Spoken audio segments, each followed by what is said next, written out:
Hello मेरे प्यारे बच्चों। तो आप सभी को आपके अपने इस यूट्यूब चैनल मिशन 2 पे बहुत बहुत स्वागत है। तो आज हम क्लास 10th के हिंदी का, जी हाँ, हिंदी के कुछ महत्वपूर्ण सब्जेक्टिव सवालों को इस वीडियो में करवाने वाले हैं।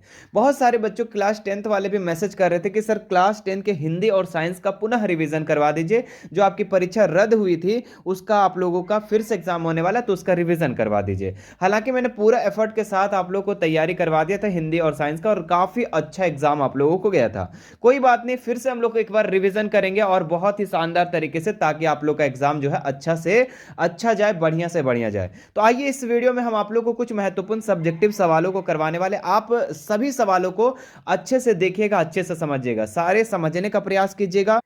क्योंकि सारा सवाल तो आप लोग का पढ़ा हुआ है, बस इसमें आप लोग का रिवीजन करना है। इसलिए आप लोग को ध्यान से वीडियो को देखना है, आप लोग को बहुत चीजें समझ में आए। कहते हैं ना कि खुद पढ़ने से नहीं समझ में आता, लेकिन कुछ सुनने से समझ में आ जाता है। तो मैं जो जिस तरीके से आप लोग को समझाऊंगा, तो सारा का सारा फिर से रिकवर हो जाएगा, सारा दिमाग में फिर से आ जाएगा। तो आइए शुरू करते हैं मेरे बच्चे, और सभी सवालों को हम लोग, जितने भी महत्वपूर्ण सवालों है, सभी सवालों को एक एक करके देखते हैं। देखिए, इसका जो सबसे पहला सवाल है काफी महत्वपूर्ण है कि किन महत्वपूर्ण आवश्यकताओं की पूर्ति के लिए सुई धागे का आविष्कार हुआ होगा। है ना, कौन से महत्वपूर्ण आवश्यकता था जिसके कारण सुई और धागे का आविष्कार हुआ होगा। तो देखिए, अपने तन को ढकने के लिए, है ना, अपने शरीर को ढकने के लिए, स्वयं को गर्मी, सर्दी और नंगेपन से बचाने के लिए सुई और धागे का आविष्कार हुआ होगा। है ना, ऐसा माना जाता है कि अपने तन को ढकने के लिए और गर्मी से बचने के लिए, सर्दी से बचने के लिए, नंगेपन से बचने के लिए क्या है, सुई और धागे का आविष्कार हुआ होगा। है ना, सुई धागे की खोज से पहले मनुष्य नंगा रहता था। है ना, सुई धागे की खोज से पहले जो था, लोग क्या रहते थे, नंगा रहते थे। जैसे तैसे क्या थे, वृक्ष की खाल या पत्ते तन को ढकता था, किंतु उससे शरीर की ठीक से रक्षा नहीं हो पाती थी। अतः जब उसने सुई और धागे की खोज कर ली, तो उसके हाथ बहुत बड़ी तकनीक लग गई। यह तकनीक इतनी कारगर थी कि आज भी हम लोग इसका भरपूर प्रयोग कर रहे हैं। ठीक है, तो बात समझ में आ गया कि सुई धागे से पहले लोग क्या थे, नंगे रहते थे। लोग वृक्षों के छाल पहनते थे, जिससे सही तरीके से हमारा शरीर रक्षा नहीं हो पाता था। है ना, जब सुई और धागे का आविष्कार हुआ, तो लोग क्या हुए, लोग जो है कपड़ा बुनना और सिलना शुरू कर दिया, और लोग क्या है, अपना शरीर को ढकना शुरू कर दिया। और ये इतना कारगर था जिसका आज भी प्रयोग हम लोग भरपूर प्रयोग करते हैं। क्या नहीं लिख पाओगे? बिल्कुल लिख देना, अपने शब्दों में लिखना है। ठीक है, रट के नहीं लिखना है, एकदम अपने शब्दों में लिखना है, टेंशन नहीं लेना है। जो आप लोग का पढ़ा हुआ है, जो रटा हुआ है, उसको रट लो। ठीक है, अच्छी बात है, जो उसको याद कर लो। लेकिन जो नहीं याद है, जो, तो उसको समझने का प्रयास करो। समझ ले आप अपने शब्दों में भी वहां लिख सकते हो। चलिए, दूसरा सवाल, कैप्टन चश्मे वाले के साथ कैसा व्यवहार किया जाना अपेक्षित था। तो कैप्टन चश्मे वाला जो था, उसके साथ कैसा व्यवहार करना चाहिए था। है ना, जैसे पान वाले जो है, उसके साथ बहुत दुर्व्यवहार किया था, बहुत बेइज्जती किया था। क्या ऐसा किया जाना चाहिए? नहीं किया जाना चाहिए। उसके साथ कैसा व्यवहार करना चाहिए, तो आप अपने शब्दों में लिख सकते हैं, कैप्टन चश्मा वाले के साथ सहानुभूतिपूर्ण और सहयोगपूर्ण व्यवहार करना चाहिए। सिंपल से एक लाइन में क्या लिखोगे, कैप्टन चश्मे वाले के साथ में सहानुभूतिपूर्ण और सहयोगपूर्ण व्यवहार किया जाना चाहिए। वह एक अपंग व्यक्ति था, फिर भी वह किसी से कुछ मांगता नहीं था। वो किसी से नहीं कुछ मांगता था ना, दे दे रे भाई दे दे, ऐसा भी कुछ नहीं करता था।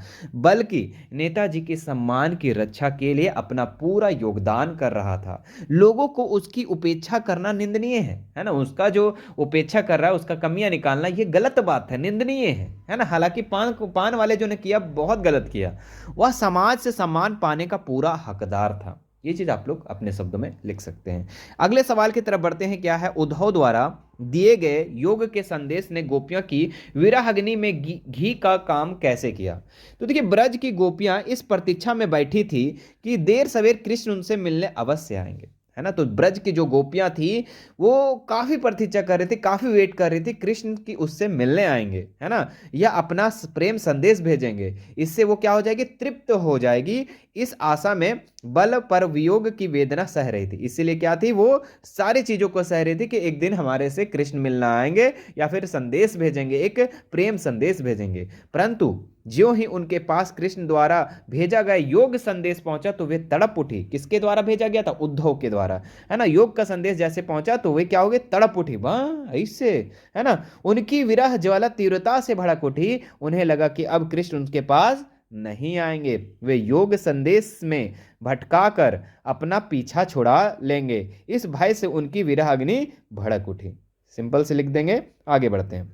सेनानी ना होते हुए भी लोग चश्मे वाले को कैप्टन क्यों कहते थे? हम मुझे लगता है लगभग बच्चों को ये प्रश्न याद होगा, है ना। चलिए एक बार पढ़ते हैं। सेनानी ना होते हुए भी चश्मे वाले लोग कैप्टन इसलिए कहते थे क्योंकि उसके अंदर देशभक्ति की भावना कूट कूट कर भरी हुई थी, है ना। लोग जो है सेनानी ना होते हुए भी चश्मे वाले को कैप्टन कहते थे, क्यों? क्योंकि उसके अंदर जो है ना देशभक्ति की भावना कूट कूट कर भरी थी। वह स्वतंत्रता आंदोलन में भाग लेने वाले सेनानियों का भरपूर सम्मान करता था। यह नेताजी की मूर्ति को बार बार चश्मा पहनाकर देश की अपनी प्रति अपना अगाध प्रेम प्रकट करता था। देश के प्रति त्याग व समर्पण की भावना उसके हृदय में, जी हाँ उसके दिल में किसी भी सेनानी फौजी से कम नहीं था। इसी कारण से उसे लोग क्या कहते थे? कैप्टन कहते थे। समझ में आया कि लोग जो है चश्मे वाले को कैप्टन इसलिए कहते थे क्योंकि उसके अंदर जो है देशभक्ति की भावना जो है कूट कूट कर भरी हुई थी, है ना। चलिए अब आगे देखते हैं हम लोग। नेक्स्ट सवाल, अगला सवाल क्या दिया गया है कि काशी में हो रहे कौन से परिवर्तन बिस्मिल्लाह खां को व्यथित करते थे? तो काशी में जो इतना ज्यादा चेंजेस आ रहा था तो बिस्मिल्लाह खां काफी परेशान हो रहे थे, है ना। तो ये क्यों? देखिए ये भी सवाल बहुत बार पूछा गया। काशी में संगीत, साहित्य और आदर की परंपराओं के लिए प्रसिद्ध थी। काशी जो था ना ये संगीत के लिए, साहित्य के लिए और आदर परंपराओं के लिए क्या थी? प्रसिद्ध थी। अब वहां की परंपराओं में क्या हो गई? परिवर्तन आ गया था। गायकों के मन में संगीतकारों के प्रति आदर नहीं रहा। घंटों किए गए जाने वाले रियाज को कोई नहीं पूछता था। संगीत, साहित्य, आदर की अधिकतर परंपराएं समाप्त हो गई थी। इन सबको देखकर बिस्मिल्लाह खां क्या हो गए थे? व्यथित तो उठे थे, है ना, परेशान हो गए थे कि पहले वाले काशी अब नहीं रहा, अब तो वहां पे सारे परंपरा रियाज वगैरह अब खत्म, है ना। इसीलिए वो काफी परेशान हो गए थे। चलिए अगला देखते हैं हम लोग। बच्चे की मुस्कान और एक बड़े व्यक्ति की मुस्कान में क्या अंतर है? साफ पता चल रहा है भाई कि बच्चे की मुस्कान जो होती है ना वो स्वाभाविक होती है। जी हाँ, निश्चल, स्वाभाविक, बनावटी नहीं होती है। उन्मुख, सभी को प्रभावित करने वाली होती है। बात समझ में आया? बच्चे की जो मुस्कान होती है एकदम स्वाभाविक होती है, ऑटोमेटिक निकलने वाला चीज होता है, ठीक है। वो कोई बनावट नहीं होता है, ऐसे वाला नहीं होता है, ठीक है। जो बच्चे बड़े बड़े व्यक्ति करते हैं ना, मतलब जबरदस्ती मुस्कुराना, वैसा नहीं होता है, वो स्वाभाविक होता है। इसलिए क्या होता है, बच्चे की मुस्कान दिव्य दिव्य सौंदर्य में से परिपूर्ण होती है। उसके मुस्कान में आकर्षण होता है। बच्चे देखते हैं मुस्कुराते तो हम लोग कैसे आकर्षित हो जाते हैं, बिल्कुल। बड़े व्यक्ति की मुस्कान निश्चलता नहीं होती है बल्कि परिस्थिति सापेक्ष होती है। जी हाँ, वो जैसी परिस्थिति वैसा अपना फेस को बना लेते हैं, है ना। अगर लगे वहां पे कोई बात, अगर सब मुस्कुरा रहा है तो उसको भी मुस्कुराना जबरदस्ती पड़ रहा है, भले उसको अच्छा नहीं लगा वो बात लेकिन फिर भी जबरदस्ती मुस्कुराना। यानी ये क्या होती है? बनावटी होती है, परिस्थिति सापेक्ष होती है। जैसी परिस्थिति वैसी उसकी मुस्कान। बड़ों की मुस्कान कृत्रिमता होती है। जी हाँ, कृत्रिमता मतलब होते हैं बनावटी होती है। बड़ा व्यक्ति बंधी हुई मुस्कान में बिखेर पाता है, बड़े व्यक्ति को मुस्कान नैसर्गिक सौंदर्य नहीं होता है। उम्मीद करते समझ में आ गया। सिंपल सा लिख देना भैया कि बच्चे की मुस्कान जो होती है स्वाभाविक होती है ना, और उसके मुस्कान से क्या है, लोग आकर्षित होते हैं। सिंपल सा पहला लाइन। दूसरा लाइन में लिखना बड़े व्यक्ति, देखो मैं बता देता हूं, जैसे कि मान लो ये पूरे वर्ड नहीं याद रहा तो मेरे बात याद रहेगा आपको, है ना। बड़े व्यक्ति की मुस्कान जो होती है वो परिस्थिति सापेक्ष होती है। उसकी मुस्कान में कृत्रिमता होती है ना। वो जैसी परिस्थिति वैसा अपना मुस्कान, अपना चेहरा को बना लेता है ना। तो ये चीज लिख दोगे? बिल्कुल सर, बिल्कुल लिख देंगे सर। आपका समझाया हुआ नहीं समझ में आएगा तो फिर किसका आएगा। चलिए अगला सवाल देखो बच्चा, क्या है कि सफलता के चरम शिखर पर पहुंचकर यदि व्यक्ति लड़खड़ाते तो उसके सहगी किस प्रकार संभालते हैं? यानी कि जब सफलता के चरम पर शिखर पर कोई व्यक्ति पहुंचता है तो सहगी मतलब होता है उसका दोस्त जो है उसको किस प्रकार संभालते हैं अगर वो ऊपर जाकर लड़खड़ा रहे तो देखिए, सफलता के चरम शिखर पर पहुंचने के दौरान ऐसे अनेक अवसर आते हैं जब व्यक्ति लड़खड़ाने लग जाते हैं। अब देखिए, सफलता लोग जाता है, सफलता होता है, लोग ऊंचाइयों तक पहुंचते हैं, है ना। ऐसा नहीं कि पहाड़ पर, मतलब कि कोई भी व्यक्ति सफल होता है तो देखते हैं धीरे धीरे धीरे धीरे आगे की तरफ बढ़ता है। अब वो जब आगे बढ़ जाता है तो वहां पे क्या होता है, लड़खड़ाने लग जाता है। तो उसके पास क्या होता है, उसका सहयोगी जो होता है उसको बल देता है, उत्साह देता है, शाबाशी देता है, साथ ही देकर संभालते हैं। अच्छे सहयोगी अपने लिए, अपने सहयोगी जो है उसके लिए क्या करते हैं, जान पर बाजी लगा देते हैं, ठीक है। तो इस प्रकार, जैसे मान लो कि आप आगे बढ़ रहे हो, है ना, आप क्या कर रहे हो, हर बार टॉप कर रहे हो तो क्या करते हैं, आपके पीछे वाले आपके पैर खींचने का प्रयास करेंगे, लेकिन आपके जो साथी होंगे वो बोलेंगे ना भाई तू कर, तेरे से हो जाएगा, है ना। तो वो क्या करते हैं, आपके ऊपर अपनी जान की बाजी लगा देते हैं। समझ में आया? बोले सर समझ में आ गया। लक्ष्मण ने वीर योद्धा की क्या क्या विशेषताएं बताई थी? तो लक्ष्मण ने वीर योद्धा के लिए निम्नलिखित विशेषताएं बताई थी। वीर जो होते हैं योद्धा धैर्यवान होते हैं, वे क्षोभ से रहित होते हैं, वीर पुरुष किसी भी अपशब्द नहीं कहते हैं, ठीक है। बात समझ में आया। वीर जो होते हैं क्या होते हैं, योद्धा धैर्यवान होते हैं, और वीर जो होते हैं पुरुष जो होते हैं वो अपशब्द नहीं बोलते, खराब बात नहीं बोलते हैं, ठीक है। और उसके बाद सूरवीर युद्ध के मैदान में वीरतापूर्ण कार्य करके दिखाते हैं, वे अपनी वीरता के बारे में अपने मुंह से नहीं बताते। कहने का मतलब कि जो वीर होते हैं वो मैदान में बोलते हैं, मैदान में आ जाओ वहीं पे दिखाएंगे, वो अपने अपने नहीं बोलते कि हम ही जीतेंगे, ठीक है, वो नहीं बोलता है। लेकिन जो वीर होता है वो युद्ध में मैदान में करके दिखाते हैं कि हाँ मेरे से होगा, है ना, मतलब कि फेंकते नहीं है, सीधी सी बात है। वे युद्ध में शत्रु उपस्थित पाकर अपने प्रताप की डिंग नहीं मारते हैं, ठीक है, डिंग मतलब वही फेंकते नहीं है ना। चलिए आगे देखते हैं, माता का आंचल पाठ में आए प्रसंगकों का उल्लेख करें जो आपके दिल को छू जाते हो, है ना। तो देखिए माता का आंचल पाठ का सबसे रोमांचक प्रसंग हुआ था जब एक सांप जो है सब बच्चों के पीछे पड़ जाता है, तब वह बच्चे किस प्रकार गिरते पड़ते भागते हैं, माँ की गोद में छिप कर जाते हैं। इस प्रसंग ने हमारे दिल को भीतर हिला दिया है। बात समझ में आए, ये चीज लिख देंगे कि हमारे मतलब माँ के आंचल में आपको मतलब कि अच्छा कौन सा पार्ट लगा वही पार्ट को आपको लिख देना। अगर ये नहीं अच्छा लगा तो मत लिखना, जो आपको अच्छा लगा वो लिख देना, या फिर ऐसे लिख देना, सिंपल। उसके बाद देखते हैं, इस पाठ में गुदगुदाने वाले कई प्रसंग है, जैसे कि बच्चे के पिता का मित्रता पूर्वक बच्चों के खेलों में शामिल होना मन को छू लेता है। जैसे ही बच्चे भोज शादी खेल खेलते हैं, बच्चे भी उसके पिता जो है बच्चे के साथ क्या होता है, बच्चा बन करके उसके साथ खेलने लगते हैं। ये भी पार्ट जो है हमें गुदगुदा दिया, सिंपल सा लिख देना भाई।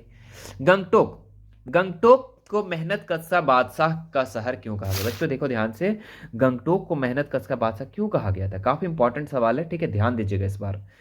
मेहनत कश का अर्थ होता है कड़ी मेहनत करने वाले, बादशाह का अर्थ होता है मन मर्जी की मालिक। गंतोक एक पर्वतीय स्थल है, पर्वतीय क्षेत्र होने के नाते यहाँ की स्थिति बड़ी कठिन है। अपनी जरूरतें पूरी करने के लिए बड़ी कड़ी मेहनत करनी पड़ती है।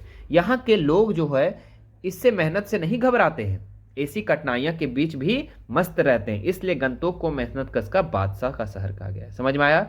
मेहनत कश का बादशाह इसलिए कहा गया है कि वहाँ के जो लोग होते हैं ना, जो गंतोक कहाँ है, एक पर्वत स्थल है, वहाँ के लोग जो बहुत ज़्यादा मेहनत करते हैं, है ना, बहुत ज़्यादा मेहनत करते हैं, और वो जो है ना कठिनाइयों से नहीं घबराते हैं, मेहनत करने से घबराते नहीं है, वो करते हैं, है ना, कठिनाइयों भी मस्त रहते हैं, इसीलिए गंतोक को मेहनत कश का बादशाह का शहर कहा गया है। उम्मीद करते हैं समझ में आ गया होगा। अगला सवाल देखते हैं, क्या दिया गया है कि बिस्मिल्लाह खां को शहनाई का मंगल ध्वनि का नायक क्यों कहा गया है? तो देखिए, लोकगीतों एवं चैती में शहनाई का उल्लेख बार बार मिलता है। शहनाई को मंगल का परिवेश प्रतिष्ठित करने वाला वाद्यंत्र माना गया है। इसका प्रयोग इन सभी जगहों पर मंगलिक विधि विधानों के अवसर पर ही होता है। उस्ताद बिस्मिल्लाह खां शहनाई वादक के क्षेत्र में अद्वितीय स्थान रखते हैं, इसी कारण से शहनाई को क्या कहा जाता है? मंगल ध्वनि का नायक कहा जाता है। काफी इंपॉर्टेंट है, आप अच्छे से याद कर लीजिएगा, ठीक है। बिस्मिल्लाह खां को शहनाई का मंगल ध्वनि का नायक क्यों कहा जाता है ना। अगर आप अपने शब्दों में ऐसे लिखना चाहते हो तो ऐसे लिख सकते हैं ना कि शहनाई जो है मंगल ध्वनि का वाद है ना। भारत में जितना भी शहनाई वादक हुआ है लेकिन बिस्मिल्लाह खां के जैसा नहीं हुआ। देखिए कितना बार पूछा गया, देख रहे हैं सवाल, काफी इंपॉर्टेंट है बच्चों, ठीक है, ध्यान दीजिएगा। तो काफी ऊंचा है और इसका जो है सबसे ऊपर नाम है ना, और ये बहुत ही अच्छे शहनाई वादक है और इसके जैसा आज तक पैदा नहीं हुआ है, ये चीज लिख दीजिएगा, सिंपल सी बात है। अगला सवाल देखिए क्या है, लेखक को नवाब साहब के किन हाव भावों के से महसूस हुआ कि उनसे वो बातचीत करने के लिए तनिक भी उत्सुक नहीं है। तो लेखक को कैसा महसूस हुआ कि नवाब साहब जो है उनसे बात करने के लिए तैयार नहीं थे, उत्सुक नहीं थे? तो देखिए, लेखक को डिब्बे में आया देखकर नवाब साहब की आंखों में असंतोष छा गया था। कैसा छा गया था? असंतोष था, मतलब सैड हो गए थे। ऐसा लगा मानो लेखक के आने से उसके एकांत में बाधा पड़ गई हो। उन्होंने लेखक से कोई बातचीत नहीं की, उनकी तरफ देखा भी नहीं। वे खिड़की से बाहर देखने का नाटक करने लगे, साथ ही डिब्बे की स्थिति पर गौर करने लगे।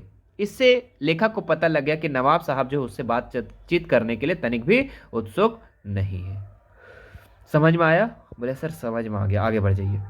लेखिका मन्नू भंडारी की अपने पिता का वैचारिक टकराहट अपने शब्दों में लिखे। तो लेखिका जो मन्नू भंडारी थी, पिता और मन्नू भंडारी के विचार में क्या अंतर था, क्या टकराहट हो रहा था, वो आपको बताना है। तो लेखिका और उसके पिता का विचार आपस में टकराते थे। पिता लेखिका को समाज के प्रति जागरूक बनाना चाहते थे, वो जागरूक बनाना चाहते थे, किंतु उसे घर तक ही सीमित रखना चाहते थे। वे मन में विद्रोह और जागरण के स्वर भरना चाहते थे, किंतु उसे सक्रिय नहीं होने देना चाहते थे। लेखिका चाहती थी कि वह अपनी भावनाओं को प्रकट भी करे, देश की स्वतंत्रता की सक्रिय भाग ले। यही आकर दोनों की टक्कर होती थी, है ना। देखिए, उनके जो पिता है वो चाहते थे कि समाज के प्रति वो जागरूक हो, लेकिन वो घर में ही रखना चाहते थे। वो बाहर नहीं जाना देना चाहते थे, है ना, और वो सक्रिय नहीं होना देना एक्टिव नहीं होना देना चाहते थे, ठीक है। लेकिन जो है लेखिका क्या चाहती थी कि वो अपनी भावनाओं को प्रकट करे और देश की स्वतंत्रता में सक्रिय भाग ले, है ना, क्या ले, सक्रिय भाग ले, एक्टिव हो। यही आकर दोनों की टक्कर होती थी। विवाह के मामले में भी दोनों का विचार टकराए। पिता नहीं चाहते थे कि लेखिका अपने मन मर्जी से राजेंद्र यादव से शादी करे, ठीक है, परंतु लेखिका ने उसका परवाह नहीं की और शादी कर ली थी। अगला सवाल देखते हैं क्या है। वो लंगड़ा क्या जाएगा फौज में? फौज में पागल है पागल। कैप्टन के प्रति पान वाले की इस टिप्पणी पर अपनी प्रतिक्रिया दीजिए। तो देखिए, पान वाले की यह टिप्पणी बहुत ही दुर्भाग्यपूर्ण है। उसे चाहिए था कि वह चश्मे वाले कैप्टन की भावनाओं का सम्मान करता। उसे पता था कि कैप्टन ही सुभाष चंद्र बोस की आंखों पर अपनी ओर से चश्मा लगाए रहता है, वह भी केवल इसलिए कि नेताजी की मूर्ति अधूरी ना लगे। इस भावना ने देशभक्ति की प्रकट की, है ना। अतः ऐसे व्यक्ति की कमियां और कुरूपता नहीं देखनी चाहिए, ना ही ऐसे व्यक्ति को पागल करना चाहिए। पान वाले का यह टिप्पणी जो करना था, ये बहुत ही गैर जिम्मेदाराना था, ये गलत बात था, ठीक है, निंदनीय था। समझ में आया? ठीक है, पान वाले का यह जो टिप्पणी था ना, जो कमेंट किया था, ये गलत बात था, है ना। पान वाला क्या था, तो वो अपनी भावनाओं को सम्मान करना चाहिए था उसको, है ना। उनको पता था कि कैप्टन ही जो है सुभाष चंद्र बोस की आंखों में क्या है, चश्मा लगाते थे, और वो नेताजी की मूर्ति बस इसलिए कि वो नेताजी की मूर्ति अधूरा ना लगे, है ना। तो ऐसे व्यक्ति जो है जिसको देशभक्ति की भावना जो है कूट कूट कर रहे, तो उसमें कुरूपता और कमियां नहीं देखनी चाहिए, है ना। ऐसे व्यक्ति को पागल भी नहीं करना चाहिए। और इस तरीके से जो पान वाले बोला, ये बिल्कुल गलत बात है। ये चीज आप लोग लिख दीजिएगा। अगला सवाल देख ले। श्री कृष्ण के प्रति अपने अन्याय प्रेम की गोपियां किस प्रकार अभिव्यक्त की? तो देखिए, पहला पॉइंट करके दूसरा पॉइंट करके लिखिएगा, है ना। गोपियां कृष्ण के प्रति अन्याय प्रेम की निम्नलिखित युक्तियों से व्यक्त की। वो स्वयं कृष्ण को गुड़ पर लिपटी हुई चींटी कहती है ना। दूसरी बात, वे स्वयं को हारिल के पक्षी के समान कहती है, जिसने कृष्ण रूपी लकड़ी को दृढ़ता से थामा हुआ है, ठीक है।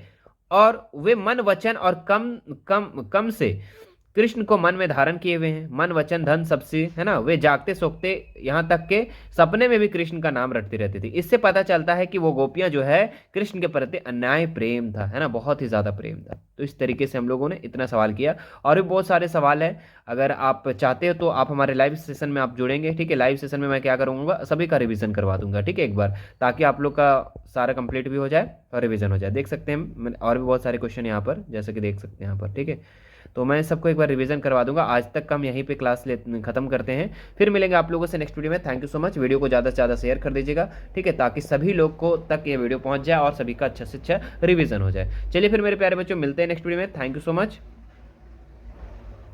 और हाँ मेरे प्यारे बच्चों, अगर हमारा एप्लीकेशन को आप डाउनलोड नहीं किए तो ऐप को हमारा डाउनलोड कर ले, और उसमें अच्छा सा रिव्यू जरूर दे दीजिएगा, ठीक है। अच्छा सा रिव्यू दे दीजिएगा। जब एप्लीकेशन डाउनलोड करेंगे तो हाँ रिव्यू मिलेगा, 5 स्टार का रेटिंग दे दीजिएगा आप लोग, ठीक है। थोड़ा सा आप लोग ये चीज़ जरूर कीजिएगा, ठीक है, क्योंकि देखिए आप लोग को तो जितना हमारा से हेल्प हुआ उतना हम किए, तो थोड़ा सा ये चीज़ तो आप लोग से बनता है भाई, यही हम आप लोगों से मांगते हैं, बाकी कुछ नहीं मांगते। अगर कहते हैं ना गुरु दक्षिणा में क्या दो, तो बस इसी चीज़ को 5 स्टार कर देना, और अच्छा सा रिव्यू लिख देना कि जैक बोर्ड का क्या है, वो अच्छा सा प्लेटफॉर्म है, क्या है इस एप्लीकेशन में, क्या होता है, क्या पढ़ाई होता है, वो चीज़ आप लोग अपने अपने में थोड़ा लिख देना, दिल से लिख देना, ठीक है, अच्छा से लिख देना। चलिए ठीक है, थैंक यू सो मच। ये जरूर कीजिएगा मेरे प्यारे बच्चों, ये आप लोग समझ लो कि एक सर काम दिए हैं, और ये काम जरूर करना, ठीक है। आप लोग का वहाँ पे नाम भी आ जाएगा, टेंशन मत लो, ठीक है। मिलते हैं नेक्स्ट वीडियो में। Thank you so much.